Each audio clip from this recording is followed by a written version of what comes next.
Sharon menyandarkan kepalanya di jendela mobil, menatap kabut tipis yang menggantung di lereng-lereng pegunungan Sulawesi.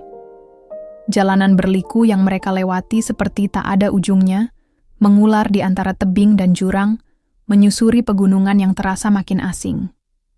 Di sebelahnya, Nina sibuk memotret pemandangan dengan ponsel, sesekali mengeluh soal sinyal yang hilang dan koneksi internet yang mati total sejak 2 jam lalu.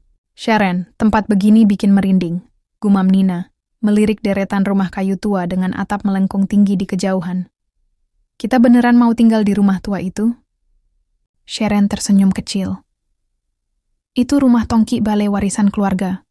Dulu mama lahir di sana, tapi dia nggak pernah cerita banyak. Aku juga baru sekali ini ke Kabusu." Mobil berhenti di depan rumah panggung besar dari kayu gelap, berdiri kokoh di atas tiang-tiang tinggi.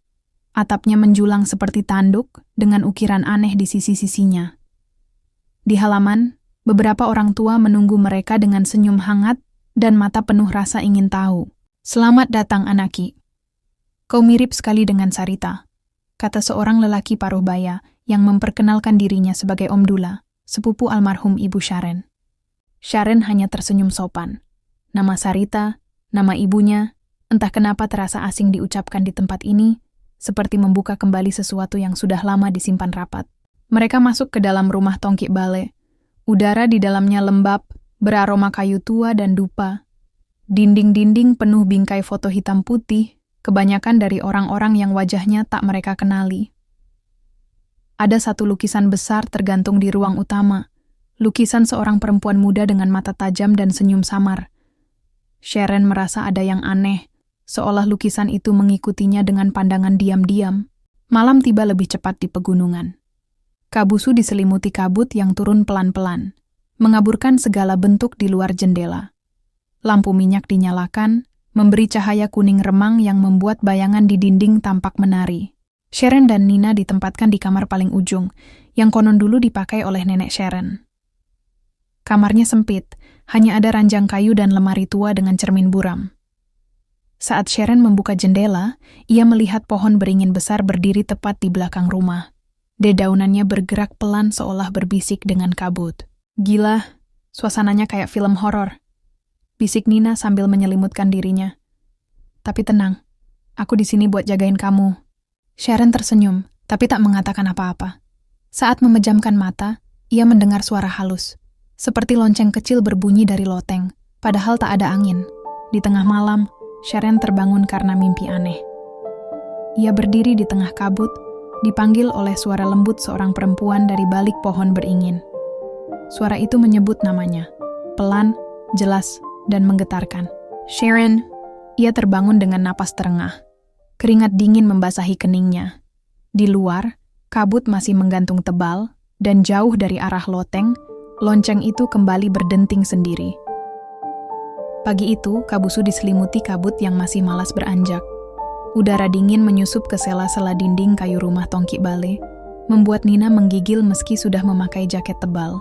"Aku beneran nggak bisa tidur," keluh Nina sambil menyeruput teh hangat yang disajikan oleh Tante Dira, adik sepupu Ibu Sharon. "Aku dengar suara langkah di atap. Kayak berat, tapi nggak ada orang." Tante Dira hanya tersenyum samar, lalu berkata dengan suara rendah, "Tongki bele ini sudah berdiri lebih dari 4 generasi. Kadang, suara-suara lama masih tertinggal." Nina terdiam. Sharon hanya menatap secangkir tehnya yang mengepul. Setelah sarapan, mereka diajak berkeliling oleh Om Dula. Ia menunjukkan bagian-bagian rumah yang tidak biasa, seperti tempat penyimpanan kerajinan bambu tua, loteng yang hanya boleh dibuka saat upacara tertentu, dan satu ruang kecil dengan dinding penuh ukiran. "Di sini tempat menyimpan benda pusaka keluarga," jelas Om Dula sambil membuka pintu ruang sempit itu. Di dalamnya, Nina melihat kotak kayu tua berdebu, seutas kain merah tua yang digulung, dan lukisan wanita muda yang menggantung sendirian di dinding kayu. Wajah perempuan dalam lukisan itu begitu familiar. Sharon mendekat, matanya membulat. "Ini mirip Mama waktu muda." Om Dula mengangguk pelan. "Itu Sarita, ibumu. Lukisan ini dibuat diam-diam oleh pamanmu sebelum dia pergi merantau. Katanya, Sarita adalah anak terang yang dipercaya membawa keseimbangan ke rumah ini. Sharon diam, tapi jauh di dalam dirinya ada dorongan aneh. Seperti sesuatu yang belum selesai, dan sekarang mulai muncul satu persatu. Malam harinya, kabut turun lebih cepat dari biasanya. Angin bertiup lembut, namun membawa aroma kayu basah dan dupa yang samar. Di kamar, Sharon menatap jendela, memperhatikan pohon beringin besar di belakang rumah. Ia merasa ada yang memperhatikannya. Sementara itu, Nina berjalan pelan ke dapur untuk mengambil air. Saat melewati tangga menuju loteng, ia melihat sesuatu. Sebuah bayangan gelap, berdiri tegak di sudut tangga atas, diam, tidak bergerak. Nina terpaku, tak bisa bicara. Lalu dengan perlahan, sosok itu menaikkan tangan dan menunjuk ke arah kamar Sharon. Nina menjerit. Dalam sekejap, Om Dula dan Tante Dira datang berlari. Tapi sosok itu sudah hilang. Yang tersisa hanya bau kayu gosong yang aneh dan genta kecil yang tergantung di loteng, berayun pelan meski tidak ada angin. Malam itu Sharon kembali bermimpi. Ia berdiri di tengah kabut, dekat pohon beringin yang tampak lebih besar dari biasanya. Di seberangnya, seorang perempuan muda berpakaian adat berdiri tenang. Wajahnya cantik, tapi matanya kosong. Sharon. Suara itu terdengar seperti gema jauh. Kembalikan yang terputus. Sharon ingin bertanya, tapi suaranya tercekat.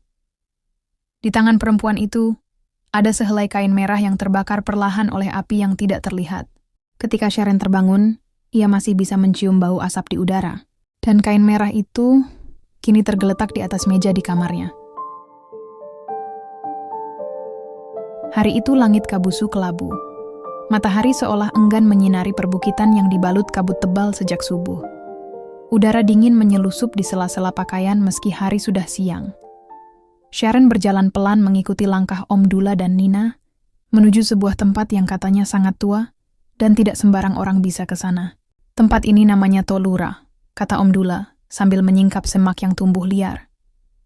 Dua batu ini dipercaya sebagai penjaga batas antara dunia kita dan sesuatu yang tak kasat mata. Dua batu berdiri berdampingan di tengah padang ilalang. Ukurannya lebih tinggi dari manusia, berbentuk tak beraturan, tapi seperti sengaja dipahat kasar. Ada guratan simbol tua di permukaannya.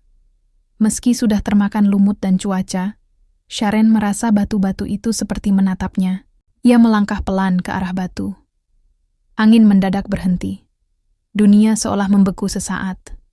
Saat tangannya menyentuh salah satu batu itu, Sharon mendengar suara yang tak diucapkan, bisikan jauh yang langsung masuk ke pikirannya. Darahmu kembali, ikatan belum selesai, tali yang dilepas harus disambung kembali. Sharon terkejut dan mundur, tapi tubuhnya gemetar. Ia tidak takut, ia justru merasa bagian dalam dirinya merespons suara itu seolah telah lama menunggunya. Sharon? Nina menghampiri, wajahnya khawatir. Kau pucat banget, kamu kenapa? Sharon tidak langsung menjawab. Di pikirannya, ia masih mendengar gema suara tadi. Tapi lebih dari itu, ia merasa ada sesuatu yang mulai terbuka. Sesuatu yang ibunya sembunyikan selama ini. Malam itu, Sharon mengajak Nina menggeledah loteng. Mereka menemukan satu kotak kayu kecil yang tak terkunci. Di dalamnya ada kumpulan catatan tangan dengan bahasa yang sulit dibaca. Tapi di antara lembaran-lembaran itu, Sharon menemukan halaman yang ditulis dengan tulisan rapi berjudul Perjanjian Darah Sang Wara. Lembar itu berisi kisah tentang keturunan perempuan yang terpilih dari keluarga tua, yang harus menjalani ritual penyambung jalan penjaga, agar keturunan dan tanah leluhur tetap terlindungi. Ritual itu hanya dilakukan bila penjaga lama pergi sebelum waktunya, atau bila garis darah terputus karena pengkhianatan. Di catatan itu disebutkan nama terakhir yang terpilih tapi tidak menyelesaikan, Sarita. Sharon menutup buku itu perlahan. Wajah ibunya tiba-tiba memenuhi pikirannya. Selama ini, ibunya hampir tak pernah menceritakan masa lalunya di Kabusu. Hanya ada potongan-potongan kisah masa kecil, cerita tentang kabut dan roh penjaga desa yang disampaikan setengah main-main. Tapi kini semuanya mulai masuk akal. Tengah malam, Nina terbangun mendengar suara berbisik dari arah belakang rumah. Saat ia mengintip lewat jendela, ia melihat seseorang perempuan berpakaian adat lama berdiri diam di bawah pohon beringin. Perempuan itu memandang ke arah jendela kamar Sharon. Tiba-tiba, ia mengangkat tangan dan menunjukkan kain merah terbakar. Nina berlari membangunkan Sharon. Tapi saat mereka kembali ke jendela, perempuan itu sudah menghilang. Yang tersisa hanya daun-daun beringin yang perlahan melayang jatuh dan aroma terbakar yang samar di udara. Sharon memegang tangan Nina. Kita harus cari tahu apa yang sebenarnya terjadi pada Mama di sini. Kenapa dia pergi? Dan kenapa semua ini mulai lagi setelah aku datang? Nina mengangguk walau matanya menyiratkan ketakutan. Dan saat itu, dari arah loteng, terdengar suara lembut genta yang berdenting sendiri. Hari keempat di Kabusu, langit mendung menggantung sejak pagi. Rumah Tongki Bale terasa lebih sunyi dari biasanya. Seakan seluruh ruangan menahan napas, menunggu sesuatu. Sharon bangun dengan kepala berat, seperti habis menangis semalaman. Tapi ia yakin tidak menangis, setidaknya tidak dalam keadaan sadar. Saat sarapan, ia bertanya pada Om Dula tentang sebuah nama yang muncul di catatan ibunya. Somba Dera. Mendengar nama itu, tangan Om Dula yang sedang menyendok bubur berhenti. Ia menatap Sharon dalam diam cukup lama sebelum akhirnya menjawab, "Itu nama ritual lama. Sudah tak dilakukan lebih dari 30 tahun. Ritual penyambung darah penjaga. Terakhir kali disebut adalah saat Sarita menolak menjalankannya." "Tapi kenapa dia menolak?" tanya Sharon pelan. "Karena ia tak ingin menanggung kutukannya." Sore itu, Nina dan Sharon menelusuri bagian belakang rumah yang jarang mereka lewati.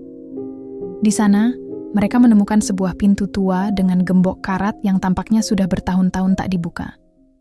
Pintu itu tidak terlihat dari ruang utama, tersembunyi di balik tumpukan perabot lama dan dinding sekat tambahan. "Aku nggak lihat pintu ini kemarin," bisik Nina. Sharon mencoba mendorong. Terkunci. Tapi sesuatu dalam dirinya mendesak, membisikkan bahwa di balik pintu ini ada potongan kunci dari semua teka-teki yang menggantung. Malamnya, saat penghuni rumah lain tertidur, mereka kembali dengan obeng dan senter kecil. Butuh waktu dan keberanian, tapi akhirnya gembok berkarat itu patah. Pintu terbuka perlahan, dan aroma tanah basah langsung menyeruak.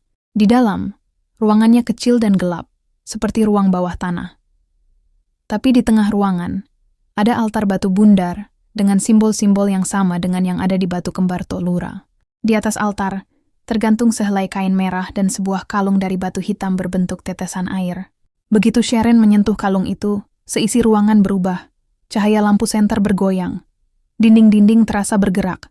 Dan tiba-tiba, Sharon melihat sesuatu. Bayangan ibunya, Sarita. Berlutut di depan altar yang sama. Wajahnya penuh air mata, dan di belakangnya ada sosok lain. Seorang wanita tua berpakaian upacara, berdiri diam sambil membawa mangkuk batu. "Aku tidak bisa, aku tidak sanggup." Suara Sarita menggema di seluruh ruang. "Aku memilih pergi, biarkan darah ini putus." Gambaran itu menghilang secepat datangnya. Tapi Sharon terduduk lemas. Di tangannya, kalung batu hitam itu terasa berat seperti membawa beban puluhan tahun. Keesokan paginya, Tante Dira menemukan mereka tertidur di depan pintu ruangan rahasia itu. Ia tidak marah, hanya memandang Sharon dalam-dalam, lalu berkata dengan suara datar, "Kalau kau sudah melihat semua itu, berarti waktumu hampir tiba." Sharon menatapnya, bingung. "Waktu untuk apa?" Tante Dira menghela napas panjang lalu menjawab, "Untuk memilih, menyambung darah ibumu, atau mengulang kutukannya." Dan jauh di belakang rumah, pohon beringin kembali bergoyang pelan, meski tidak ada angin. Kabusu diselimuti hujan tipis sejak pagi. Butiran gerimis jatuh tanpa suara, membasahi tanah dan atap rumah Tongki Bale yang mulai berlumut. Suasana makin sunyi, seolah alam pun ikut menahan napas. Sharon duduk termenung di teras belakang, mengenakan selimut tebal, memandangi pohon beringin yang tampak lebih besar dari sebelumnya. Kalung batu hitam tergenggam erat di tangannya. Nina datang membawa secangkir kopi. Ia duduk di samping Sharon tanpa berkata-kata. Kadang, diam lebih jujur daripada pertanyaan. "Semalam, aku bermimpi lagi," bisik Sharon. Tapi kali ini bukan Mama yang datang. Ada seorang perempuan tua duduk di bawah pohon itu. Dia bicara dalam bahasa yang aku nggak pahami, Tapi anehnya aku tahu maksudnya. Dia menyebutku sebagai waruga kabut, penjaga kabut. Nina mengernyit. Apa maksudnya? Aku juga nggak tahu. Tapi aku merasa, semua ini bukan cuma soal ritual atau keluarga. Ini tentang garis perempuan yang selalu berakhir dengan kehilangan. Om Dula memutuskan membawa mereka ke rumah seorang tetua desa, Ina Salemba, perempuan tua yang tinggal sendirian di balik lembah. Katanya, hanya dia yang tahu cerita asli soal waruga kabut penjaga batas antara dunia manusia dan roh leluhur. Ina Salemba menerima mereka dengan tatapan tajam. Mata tuanya tampak nyaris tembus ke dalam jiwa. Tanpa basa-basi, ia menunjuk Sharon. Kau datang terlambat, katanya. Tapi kabut belum menutup seluruh jalan. Masih ada waktu kalau kau mau dengar. Di dalam rumah kecil itu, mereka mendengarkan kisah yang selama ini tak pernah diceritakan di rumah Tongki Balai. Dahulu, dalam keluarga leluhur Sharon, selalu lahir satu anak perempuan dalam setiap generasi yang bisa melihat kabut roh penghubung antara dunia hidup dan dunia yang tak terlihat. Mereka disebut waruga kabut. Tapi menjadi penjaga tidak cuma soal melihat, tapi juga menjaga keseimbangan, menahan roh-roh yang belum siap pergi agar tidak mengganggu dunia nyata. Masalahnya, kata Ina Salemba pelan, penjaga terakhir, ibumu, menolak perannya. Dia memilih pergi. Dan sejak saat itu, kabut di desa ini tidak pernah benar-benar pergi. Sharon menunduk, hatinya berdenyut perih. Lalu, kalau aku menolak juga, Ina Salemba menatapnya lekat-lekat. Maka bayangan akan kembali. Tidak hanya ke rumahmu, tapi ke setiap jalur darahmu, termasuk anakmu, jika suatu hari kau punya. Malam itu, Nina terbangun dan mendapati Sharon tidak ada di tempat tidur. Ia mencarinya ke seluruh rumah hingga ke belakang. Dan di sana, di bawah pohon beringin yang dikerubungi kabut tebal, ia melihat Sharon berdiri sendiri, menghadap sesuatu. Sebuah sosok tinggi, samar, wajahnya gelap seperti tertutup kerudung kabut. Mereka tidak bicara, hanya saling menatap. Lalu dari balik bayang-bayang muncul sosok kedua, seorang perempuan muda, Sarita. Wajahnya damai, tapi sedih. Ia berdiri di belakang sosok berkabut, seolah menunggu keputusan. Nina ingin berteriak, tapi tubuhnya membeku. Tepat saat Sharon menyentuh tanah dengan tangan dan berlutut, langit bergemuruh pelan dan angin berhembus aneh dari segala arah.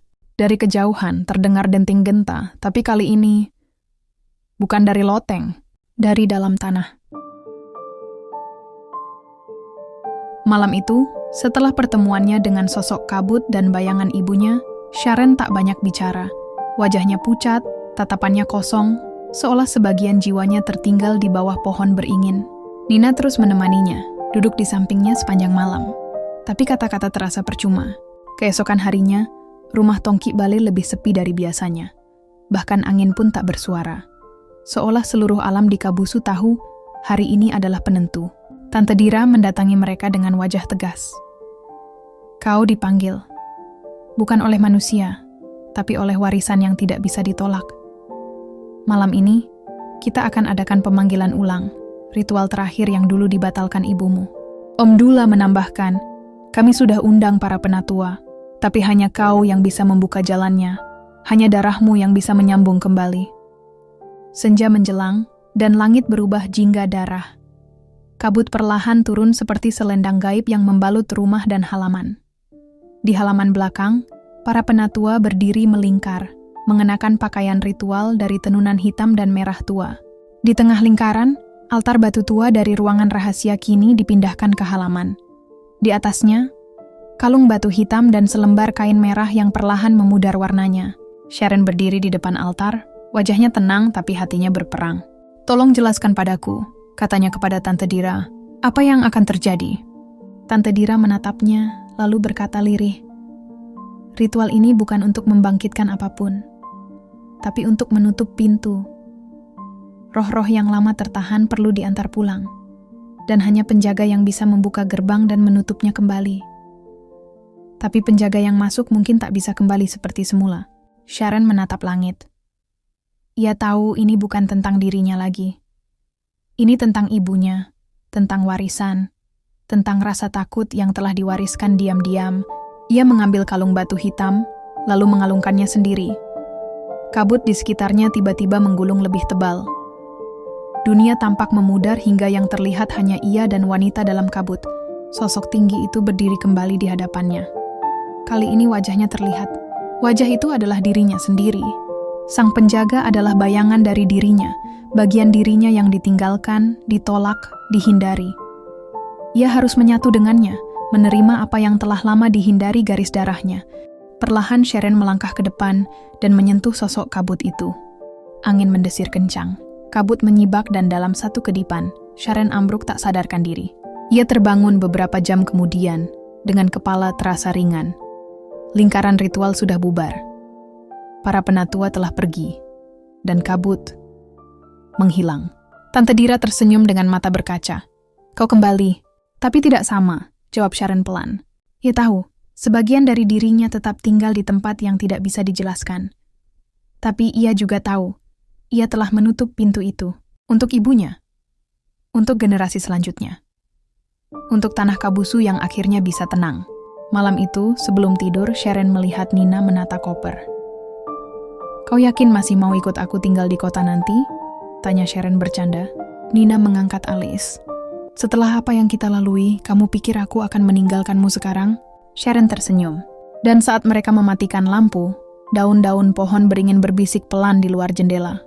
Tapi kali ini, bukan suara rintihan, bukan bisikan roh, hanya suara alam yang akhirnya damai. Beberapa hari setelah ritual, hujan turun untuk pertama kalinya dalam sepekan. Bukan gerimis kabut seperti biasanya, tapi hujan deras yang membersihkan atap-atap tua, membasuh tanah, dan membawa aroma baru ke Kabusu. Udara berubah, lebih ringan, lebih hidup. Sharon dan Nina bersiap untuk kembali ke Makassar. Di teras rumah Tongki Bale, koper sudah tertutup rapi. Tapi ada satu hal yang belum selesai. Pagi itu, saat membereskan bingkai lukisan tua ibunya di ruang tamu, Sharon menemukan sesuatu yang menyembul dari balik papan belakang. Sebuah amplop coklat, sudah menguning. Tertulis satu kata di depannya. Untuk Sharon bila waktunya tiba. Tangan Sharon gemetar saat membukanya. Isinya adalah sepucuk surat tulisan tangan ibunya, Sarita. Sharon anakku, maaf karena mama tidak pernah menceritakan apapun. Tapi Kabusu menyimpan lebih dari yang bisa dijelaskan dengan kata-kata. Mama dulu takut. Takut kehilangan hidup yang sudah mama bangun. Takut menanggung beban yang mama sendiri tak paham sepenuhnya. Tapi mama juga ingin kamu tahu. Darah ini bukan kutukan. Ini jembatan. Ia menghubungkan kita dengan sesuatu yang lebih besar dari kehidupan biasa. Warisan dari para perempuan yang memilih menjaga dunia tanpa pernah dikenal namanya. Jika kamu membaca ini, artinya kamu telah kembali. Dan kamu memilih dengan keberanian yang mama dulu tidak punya. Maka izinkan mama bilang ini dengan bangga. Kamulah penjaga yang sesungguhnya. Mama. Sharon menahan napas. Air matanya jatuh perlahan. Nina memeluknya tanpa kata. Tak ada kalimat yang bisa merangkum semuanya. Sore itu, sebelum mereka pergi, Sharon berdiri sekali lagi di bawah pohon beringin. Ia menggantungkan kalung batu hitam di dahan paling rendah, lalu membungkuk hormat. Aku sudah paham sekarang, bisiknya. Dan aku akan hidup bukan untuk menghindar, tapi menjaga. Saat mereka melangkah meninggalkan Kabusu, langit tampak lebih cerah dari sebelumnya. Kabut tak lagi menyelimuti jalan menurun. Udara pegunungan terasa hangat untuk pertama kalinya. Di kejauhan, daun-daun bergoyang pelan. Dan dari balik jendela rumah Tongki Bale, sekelebat bayangan berdiri sebentar, senyum tipis menghiasi wajahnya. Sarita. Kini ia bisa pergi. Dan akhirnya, kabut pun ikut pulang.